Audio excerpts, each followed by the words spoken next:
Assalamualaikum warahmatullahi ta'ala wabarakatuh. Hari ini insya-Allah kita akan masuk bab yang ke-10, iaitu bab yang terakhir. Bab yang terakhir dalam pelajaran di tempat ini. Alhamdulillah, anak-anak semua. Jadi hari ini kita akan kenal dan masuk ke dalam tajuk yang sangat penting untuk kita sebagai warga negara Malaysia, iaitu pemasyhuran kemerdekaan. Anak-anak, dalam cerita bab ini kita akan kenal apa yang ditarifkan dengan kemerdekaan. InsyaAllah. Dan kita akan tengok bagaimana wujudnya, bagaimana adanya kemerdekaan di tanah Melayu sehingga membawa kepada wujudnya Malaysia yang kita huni sekarang ini. Okey anak-anak semua. Secara ringkasnya, merdeka ditarifkan sebagai suatu kebebasan dan usaha untuk mendaulatkan nusa dan bangsa.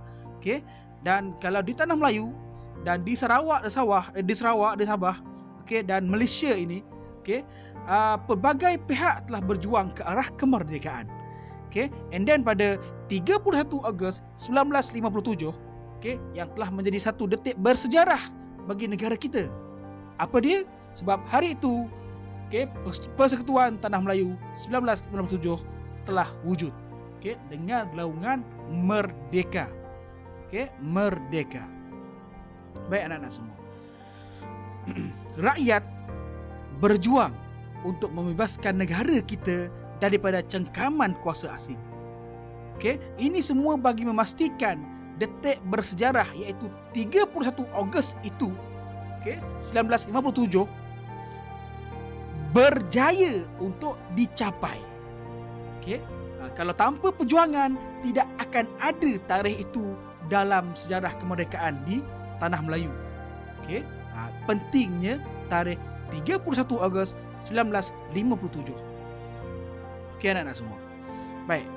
Selain itu, kemerdekaan di tanah Melayu ini meninggalkan banyak kesan yang penting untuk kita hayati oleh kita semua. Kita kena hayati. Dan sebagai contoh yang perlu kita hayati adalah pengorbanan tokoh-tokoh terdahulu. Bagaimana mereka mempertahankan perpaduan.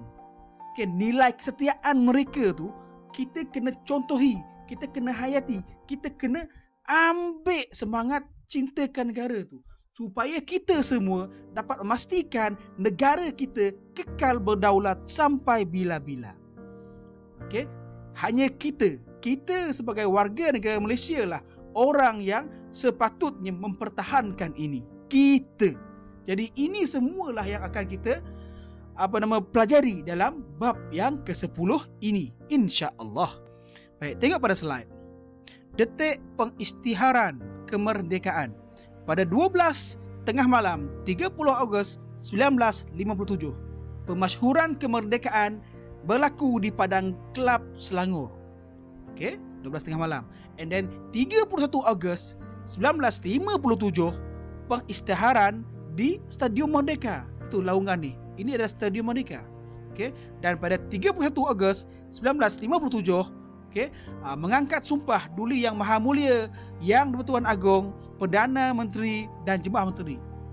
Mereka mengangkat sumpah sebagai barisan pertama yang mentadbir pada ketika itu. Ini adalah detik pengisytiharan mereka. Inilah detik-detik yang kita kena ingat dan kena hafal dan kena hayati detik-detik ini.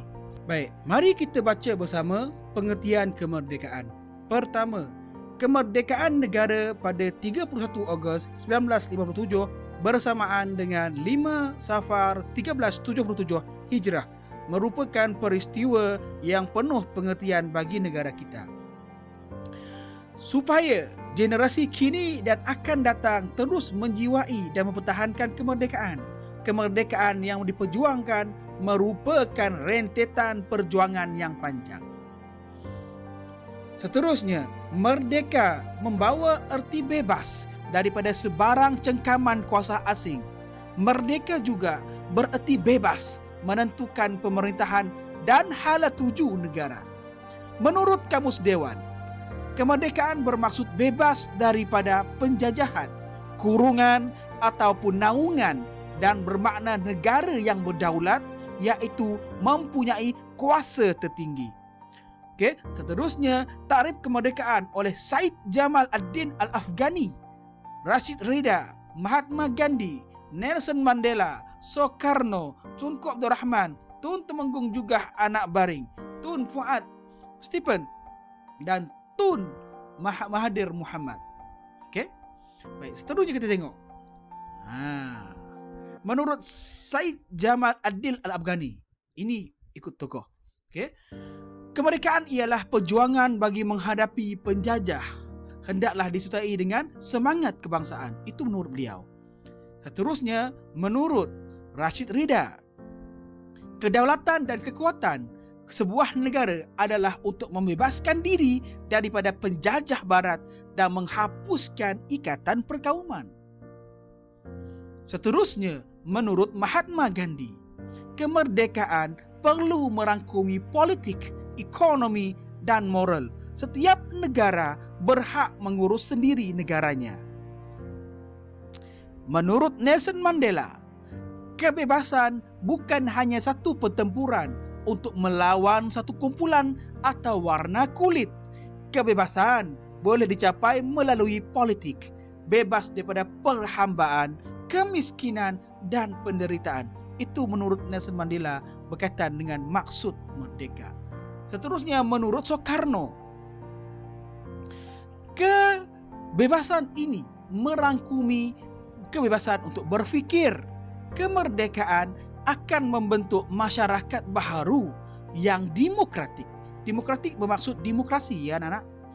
Seterusnya, menurut bapa kemerdekaan kita, Tunku Abdul Rahman, kemerdekaan ibarat tempat perhentian dalam perjalanan yang jauh bagi mewujudkan negara berdaulat. Rakyat perlu berkhidmat untuk negara yang baru. Okey, saya ulang, rakyat perlu berkhidmat untuk negara yang baru. Dia, okey, bapa kemerdekaan kita menyuruh kita semua untuk berkhidmat kepada negara kita. Okey, seterusnya Temenggung juga. Okey, Tun Temenggung juga. Kemerdekaan dan keselamatan negeri akan lebih terjamin dan menjadi lebih kuat. Kemerdekaan ini kita dapat mengatasi ancaman komunis. Itu maksud kata tokoh berkaitan dengan kemerdekaan. Dan seterusnya, Tun Fuad Stephen, kemerdekaan dan keselamatan sosial Borneo Utara dan penduduk terjamin, mampu menaikkan semangat baharu masyarakat. Itu dia. Okay. Dan terakhir sekali adalah oleh Tun Dr. Mahathir Muhammad. Okay. Merdeka bukan sekadar bebas daripada cengkaman kuasa dan minda penjajah. Merdeka juga bermaksud menghayati semangat jiwa merdeka dengan menyayangi negara. Okay. Itu menurut tokoh berkaitan dengan merdeka. Okay. Seterusnya, anak-anak,